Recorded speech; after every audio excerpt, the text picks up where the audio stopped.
So Mahesh, my next question is how you will describe your management style or management Um, philosophy, like how you like to manage. yeah, sure. I think I call myself more a situational leader, right? Hmm. So in terms of management, so the leadership itself. So depending on situation and depending on the person. If you need more, if you're a junior person and you need more coaching and mentoring and things like that, right? I kind of like cater to that. There are certain people who are really good at you delegate stuff across to them and they're completely hands off. They go ahead and do their stuff, and you don't need to kind of like monitor them, and that's what they prefer. I mean, they're really good at what they're doing, kind of like delegate it, and then they go ahead and do that stuff. Hmm. There are some people who need to be coached on what needs to be done, Mm. but but they've got the experience to, once you actually give them instructions, to actually get to do it.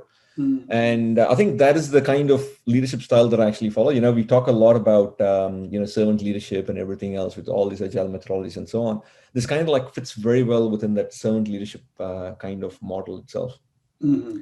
So, one thing that I would like to say, right? I think in the end, your team, if they can actually perform really well without you being involved and with you interfering, you've done really well, right? True. And this is one thing that I actually tell people is like, if you are um, uh, if you think that you're going to be irreplaceable, right, and the team depends on you and everything else, nothing can be delegated and nothing can be done by other people, Right. then well, where's your promotion pathway and where's your career pathway taking you? You're going to be doing that one thing all the time, Right. and that's not a position that you want to be in.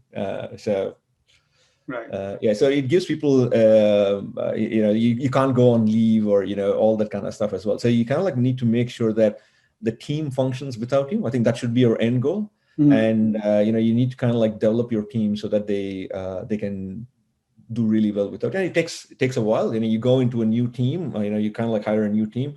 They probably have a lot of dependence on you. And then over a Right. period of time, you kind of like start to delegate, coach, mentor people and so on. And then you kind of like Hmm.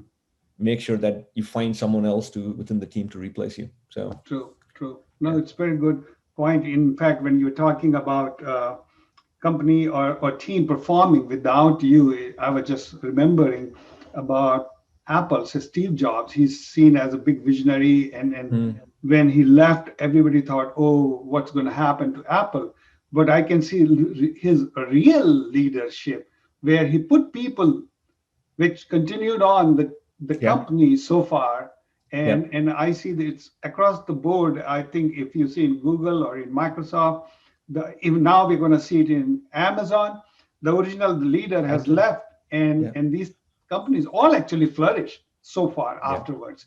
So yeah, very very good point. Yeah, that I think you are whether you are a successful leader or not can be judged by seeing whether once you left, still team and company kept functioning the better yeah. way or not. Yeah. Yeah.